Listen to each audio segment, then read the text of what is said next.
That's awesome. And we had a daily stand-up call with you the morning before you were supposed to weigh in. And I don't think I've seen you that cranky before. But that was just over the top. We were talking about it after. It's like, is he going to be okay? Yeah. I said, yeah. Just wait, because he hasn't eaten. So he'll be okay eventually. But that was next level cranky.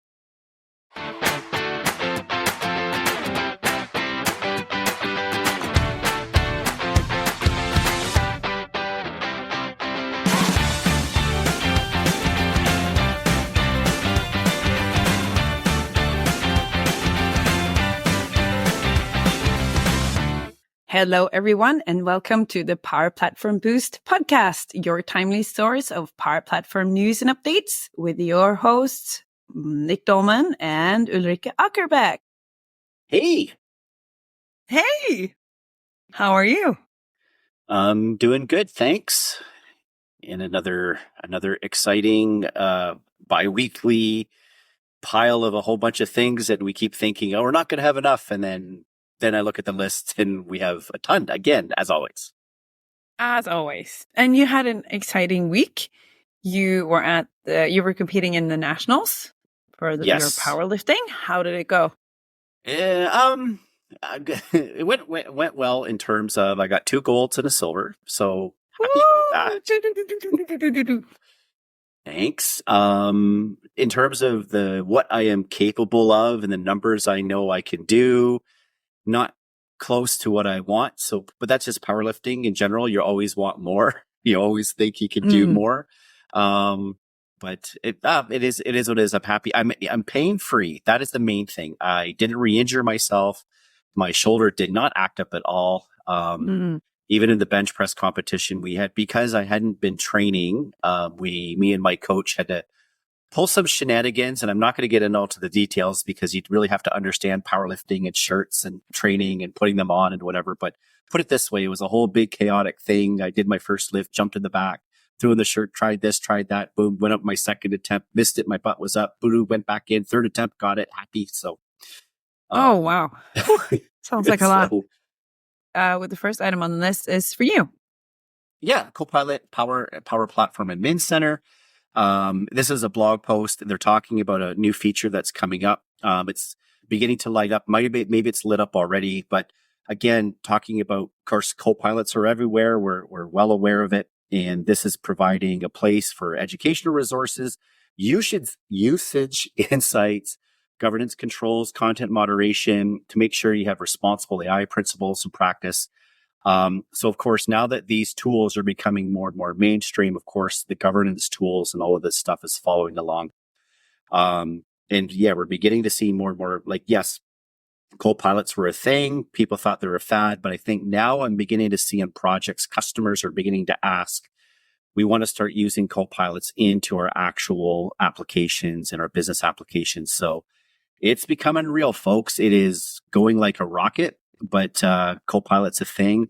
I think it's beginning to settle down into the stuff that's going to be very useful, but also there's a lot of concerns around security and governance. And of course, just making sure, because we saw probably in the news as well about things being hacked and, emails being read and that kind of stuff. So, yeah, lots of cool stuff, but that was the first thing. Yeah. So check out we're going to have a link in the show notes and read all about the Copilot Copilot page in the Power Platform Admin Center.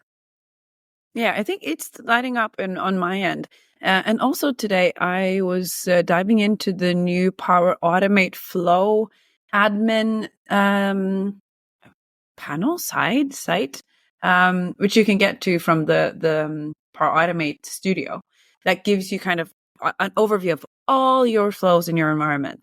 And which fails, which runs, and then you see a dashboard and that kind of thing. And it's very helpful to kind of get that across because, a big project, you have multiple teams working on things separately. And for one person to be able to kind of govern that across everything, that's so important. So really good to see that light up. And next one on the thing is all the way down there. Yeah. So talking about Copilot Studio, have you seen Elisa Benitez series on the building the Copilot? Eliza Eliza, sorry, Eliza. Eliza. I have not seen it yet, but I have seen Eliza's videos before, and they are next level. She is, and Eliza in person, she's a bundle of energy. She's a really good friend out of New Zealand, and yeah, I'm looking. I'm looking forward to seeing Eliza in November at one of the conferences there. But yeah, tell me all about her stuff. No, she has a video series. Yeah, and I absolutely love Eliza as well, and especially her presentations as well. She makes great presentations, so absolutely a big fan, and also a good friend of mine. So I watched her series on how to build with Copilot Studio. So I just wanted to highlight it. She released, I think, episode 3 this week. It's on LinkedIn. We'll give you the link to how to create. So this time around, it was about creating a topic or add a topic to create a prompt, and then defining prompt settings and testing the prompt and configuring the rest of the topic.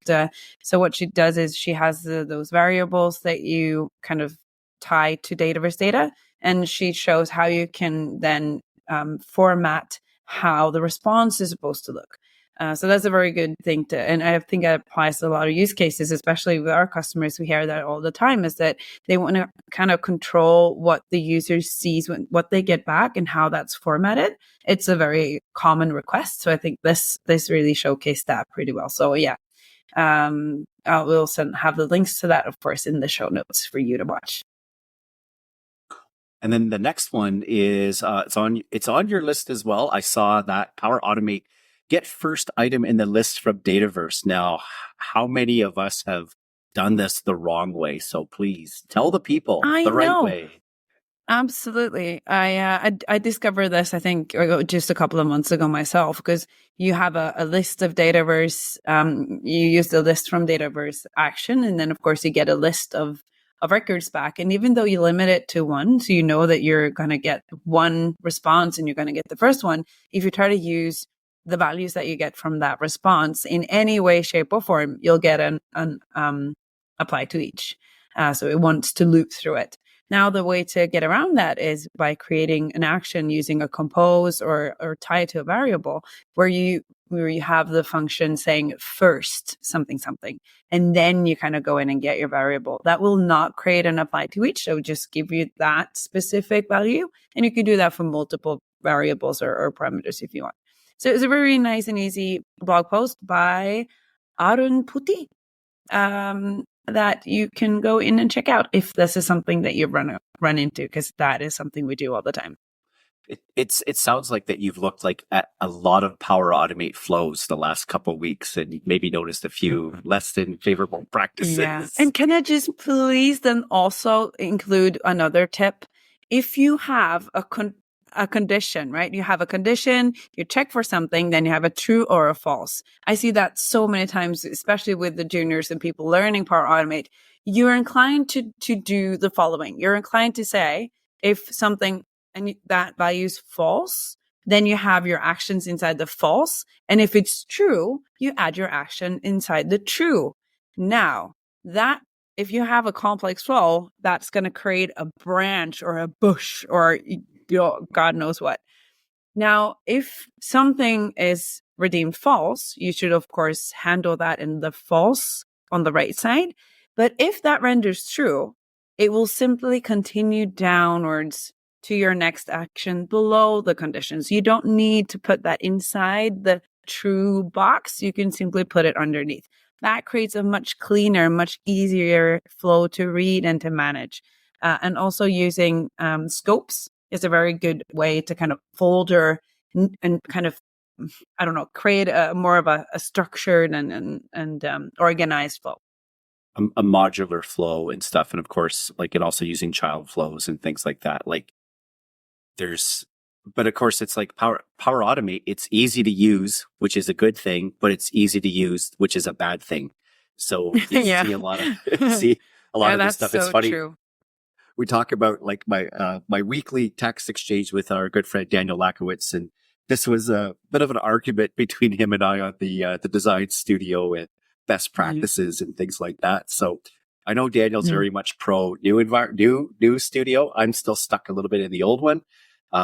But again, all of these Yeah. things come up with best practices and that kind of stuff. And I must say, I'm leaning more and more towards the new studio, and the fact that it kind of opens up all the actions when you open it up. Because we were going through a flow earlier today, you and me, a massive one at that. And the old studio, you have to go in and open every single scope and every single apply to each, and it's very hard, or it's very easy to kind of overlook a step because we were looking through connection references to see that we updated all of them, and then it becomes more of a scavenger hunt more than anything. Well, it's in a new design, you get that overview and you can kind of zoom out to see what you're actually dealing with. So that's one thing that I like about the new one.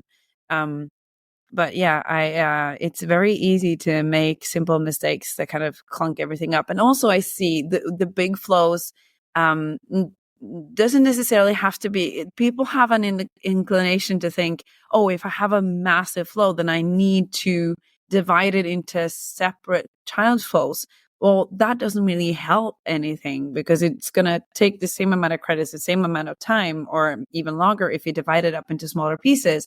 The time when you want to divide a Power Automate into smaller pieces and use child flow, if you have something that is doing the same work over and over, if you look at it as if there's any time when you need to reuse that flow somewhere else, or that scope or that work, that's the scenario where you want to kind of modular out that as a child flow and just use that multiple times instead.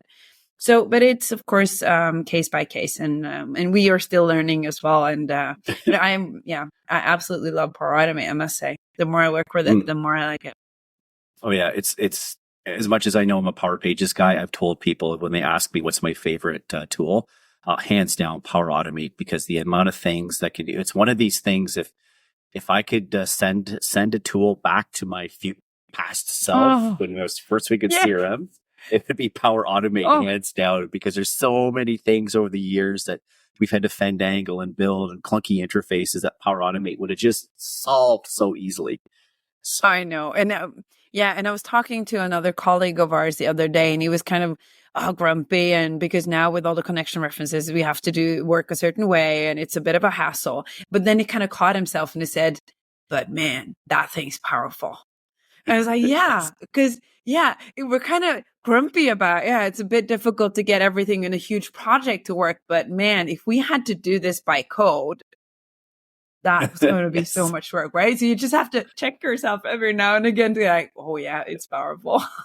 Yes. And speaking of powerful, and Power Platform's biggest competitor, you found something for Excel this week.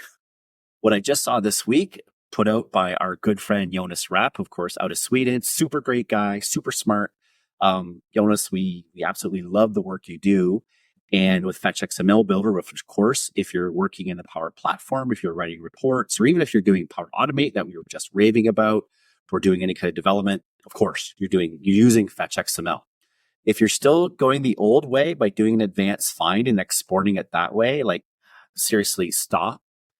Get an XRM toolbox, install Fetch XML Builder, and use that, because it just allows you to find data very easily, find different things, build your whole Fetch XML structure, filtering, and then even getting like OData parameters and all this other fun stuff. So it's so indispensable. And then even just to find data, even if you're not building anything, even if you don't need the Fetch XML, just to find data, to do searching, to get some GUIDs, it does all of this cool stuff. Now, Jonas has added the ability to export to Excel. So this is just going to open up huge doors in terms of data migration, terms of troubleshooting data, trying to find data, organize data. Even if you needed to, someone says, I need a list of something.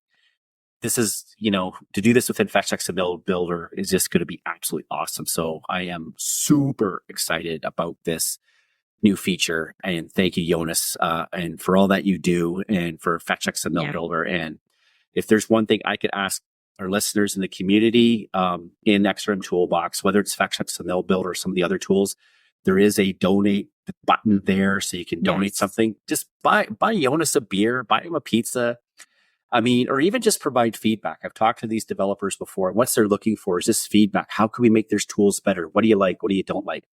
So, support our community, because this is a free tool. Like, really, Jonas could charge hundreds upon thousands of dollars for this particular tool. and totally get it. It'd be totally worth it. But he doesn't. He just does it for free. So check out that new feature, export to Excel. Whoop, whoop.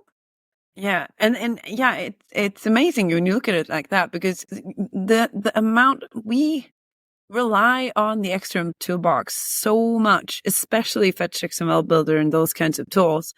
I don't think I could do my job at this point without it. And it's from the community. They do this as their hobby. So please donate to make sure it keeps going. Just to give them some encouragement.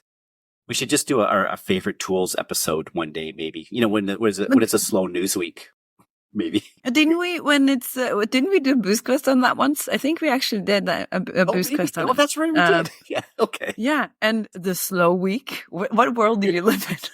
It's not going to be a slow week ever. No. All right. So this week I came across something that is a bit on the edge of what we usually do. So this is more of a highlighting someone doing great content. I saw a blog post from a woman called Mónica Andrea Pérez. It's probably not said like that, but it just looked like that to me.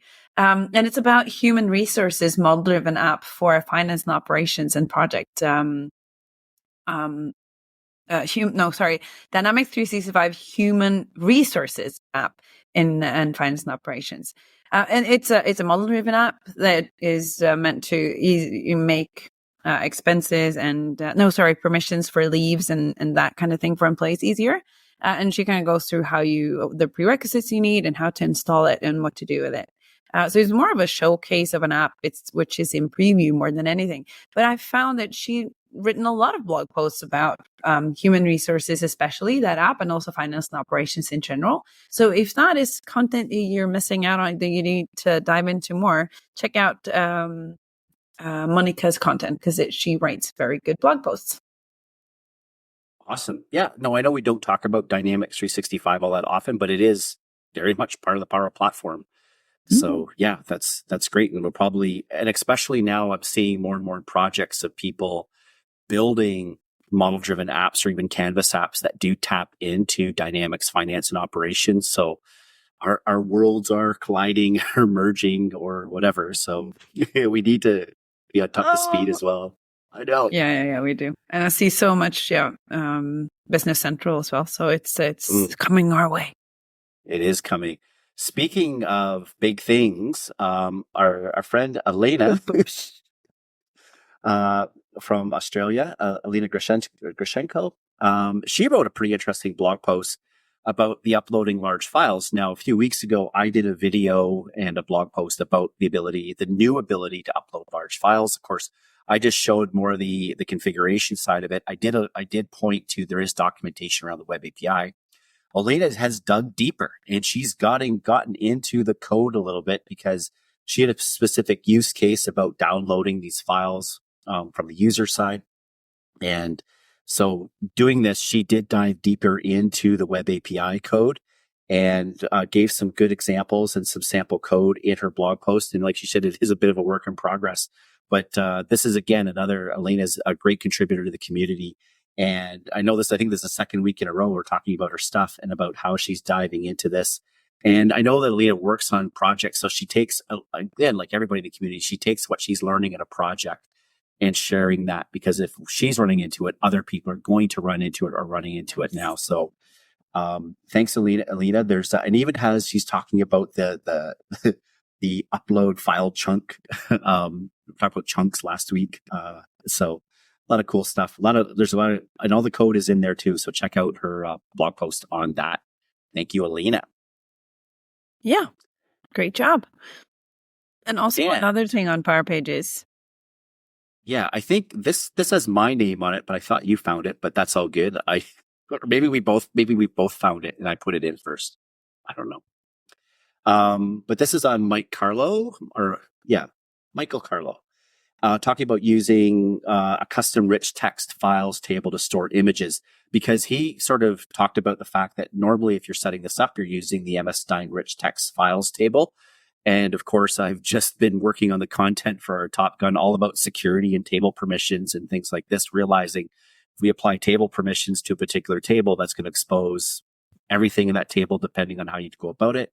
So he talks about creating a custom table, the structure around it, how to do the parent entity, and then basically how to configure that within the model driven side, and then be able to apply that into the portals or Power Pages side and rendering it with Liquid and all of that kind of fun stuff. So another great Michael's been putting out a lot of great content along Power Pages plus a few other things. So again, this is another great post. It's really cool to see a lot of folks that are coming in, like the Power Pages blog. Every week, there's a whole bunch of different blog posts about Power Pages specifically. And you and I have talked about this many times about how years ago there was a very small community of us. Well, that community is growing all the time. It's really exciting to see and beginning to show the maturity of this product itself. It's not just a little niche thing that Microsoft bought. It is actually becoming a full-fledged thing. And I know that even seeing my LinkedIn inbox of people looking for Power Pages resources, it's crazy. So if you're, if there's something to ramp up on, I've always said ramp up on Power Pages, but if you want to find some good work, there's plenty of work out there. So again, thanks, Michael, for this particular blog post. Yep, it's a very good one. And then something that we have done a lot of work on lately as well, Power Platform pipelines and how to do automated testing. I discovered this week a post from Suparna. I should have practiced this. Suparna Banerjee.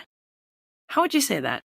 Suparna. I would say it's Suparna Banerjee, but Banerjee.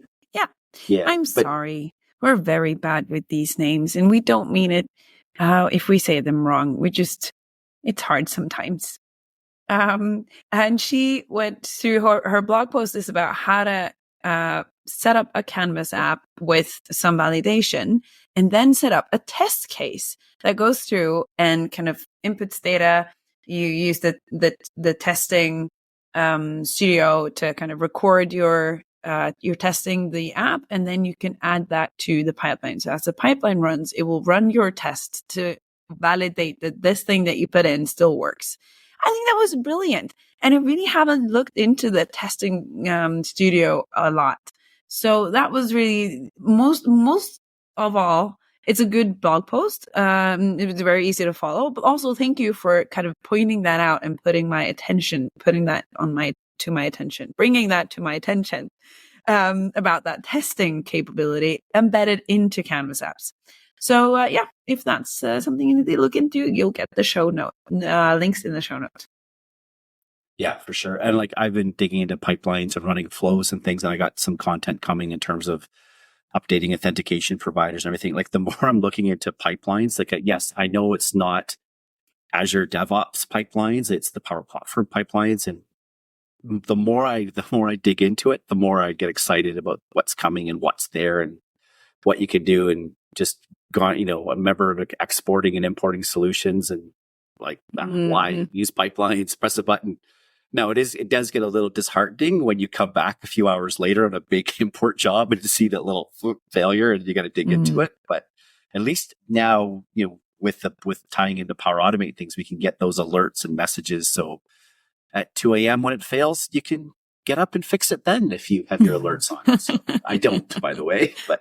Yeah, you need to create that flow that kind of create that big ding and call your phone. It says, ding, Nick, you need to wake up. Your pipeline's now failed. And but it's good. And I can't wait to see that content because we're doing some work in terms of Power Pages and identity and stuff. And it's something that we know that other people are struggling with. So stay posted, people, for that. Now, last but not least, because we're at the bottom of the list now, I spotted Steve Bordeaux, our good friend Steve. I hope to see him in Vegas next week. He put out a blog post with a bounty of $500 US dollars for US the coolest US dollars, the coolest PCF component or control. Sorry. And like he said, he's so disappointed to see so many PCF controls and so little creativity. They are all just sliders and buttons, and we talked about knobs and switches, right? He Yeah. wants to see something a bit more creative, and he's willing to pay for it. So the challenge is create the coolest, toughest, nicest, most creative PCF control and bring it to Steve's attention, and maybe you win the money. I think it's that easy. And you also posted a link to Guido Perez's PCF gallery website, where, of course, you have all the PCF components and controls. So I guess you have to post it there and make it available and send it to Steve to win the money. And it is the one that Steve likes the best. So if you're smart, reverse engineer that a bit. Yeah, exactly. Steve likes motorcycles and things like that. Yeah. And also, I noticed, I saw Steve's again, Steve is not a sponsor nor anything, but his Rapid Start got some, the Microsoft certification for an app or something. So congratulations, Steve. I know that's a lot of work and a lot of oops. So congratulations to you and your team for getting that. But of course, yeah, $500. I'm like, maybe I gotta learn how to build a PCF control to get that. Maybe. We do know some people that are quite good at that, so I'm not going to try to compete with them. And speaking of conferences, I'm on my way to Las Vegas as we speak to be a part of the Power Platform Community Conference, where we have a workshop and a session, and I'm going to go to all the Copilot and AI sessions that I can find just to really absorb it. I think it's time that I get on the bandwagon. But that's not the only conference that is happening around in September. We have, in a couple of weeks, we have Nordic Summit in Oslo. 50 tickets left. 50 tickets left. So if you haven't gotten your ticket already, you have to get it. And we're recording this a bit early. So by Wednesday, maybe it's already sold out. Who knows? And after that, we have... People were turned away at the door last year, right? Yes. People had flown in, booked hotel, got to the venue, and were not allowed to go in because of high regulations. Yeah. That's hard. Because they think that they can just show up and then the people let them in. Sorry, you can't because of high regulations. So get your ticket, people. And we're going to be there, and we're going to do the workshop, the Top Gun workshop, and we're going to do a session. Do we have a session? What are we doing? Are we doing anything on Nordic? No. I have a session with Arun, who's who we work with. You do. On the I am a sponsor session. Oh, do you? Okay. So, no, not doing it. Just a word. And apparently you had told me I'm doing podcast interviews or something. So I haven't got any details, but I'll be there. So yeah. No, I'm just putting you in the room, and I'm putting a microphone in your face, and I'm going to shove people in the door, and then you're going to talk to them like you always do. It's going to be fine. Don't worry about it, but just don't make other plans. So do your session with Arun, and then I'll just. I have a sponsor session. I'm going to talk about the Red Cross project in terms of Power Pages and what you can do, because we've created a Power Pages site that looks exactly like the Figma sketches that they used for the React app that we've replaced. So that's a really cool session that you should definitely check out. And I'm so excited about your session with Arun, because you're talking about a topic that is very dear to me, and the culture of that project team that we are on. It's absolutely fantastic. I love to work with those guys, those people, those girls and boys. It's a pleasure. So I'm definitely gonna cheer you on. Right. Cool. And then, this fall is going to be jam-packed. We talked about all these events all the time, so we can kind of wrap it up and talk more about them next time. Yeah, we'll have the links in the show notes. But yeah, there's probably an event close to you pretty much every week or coming up in the next couple of months. And can I just plug something, please? Am I allowed? Because for Nordic Summit... It's another podcast, because for Nordic Summit, we're doing a podcast series that we recap the 2023 event. And the episode that we're publishing on Monday is with a very good friend of yours, Jacob Baila from Resco. we interviewed him about what it's like to be a sponsor and why you would sponsor a community event. And his answer might surprise you because it does not have to do with the stand or the logo in the presentation or the session that you get. His answer is a completely different one, and I absolutely love it. And he's comparing the community to an Italian family dynamic. Don't you just love that? And he's such a fun guy. And I've talked with Jacob so many times over emails and chats. And at Nordic Summit, we'll finally meet in person. I'm so excited about it. And he talks about you as well in the episode. So that's a little plug for everyone to go check that out, because that is released before this episode. So it will be out by the time that this is released. So check out Nordic Summit on Spotify and everywhere else where you get your podcast to hear that interview with Jacob. Yeah, cool. Yeah, Jacob's such a good guy. Oh, I love that guy. Love you, Jacob. Such a good guy. Love you, Jacob. I love all of you guys. Really, we do. And thank you for listening to this podcast. It means the world to us. And our next episode will be October. October already? I thought it feels like it was just summer. Crazy. Are you sure you got that right? Because you're the one that put that date in. And when I saw that, I thought, surely that can't be right. So maybe I'm wrong, but yes. No, it'd be October 2nd. So maybe. So that's after Nordic Summit then. Yeah. What? Maybe. Time flies I'll be there. when you're having fun. Yeah, maybe the next episode we'll be able to do it together, like in the same spot. Actually, what's going to happen is the next episode is going to be the Nordic Summit recap, my friend. Yes, there we go. Perfect. There we go. We know what we're doing. Yeah, of course. We got this planned. We got this in the bag. We know what we're doing by now. All right. There's something going wrong every time we do this, and it's that's the way we want it to be. It's never going to be perfect, you guys. Don't expect it to be perfect. We don't want it perfect. We don't want it. It will not be AI perfect, which is not perfect. But this one, I think if we work hard, we can get it under 30 minutes. Oh, challenge. Yeah. I believe in you, Nick. I believe in you. Okay. Do your magic. All right. I'm going to make it 30 minutes and 1 second just to piss you off. So. Oh, that's so typical you. Of course you will. Mm-hmm.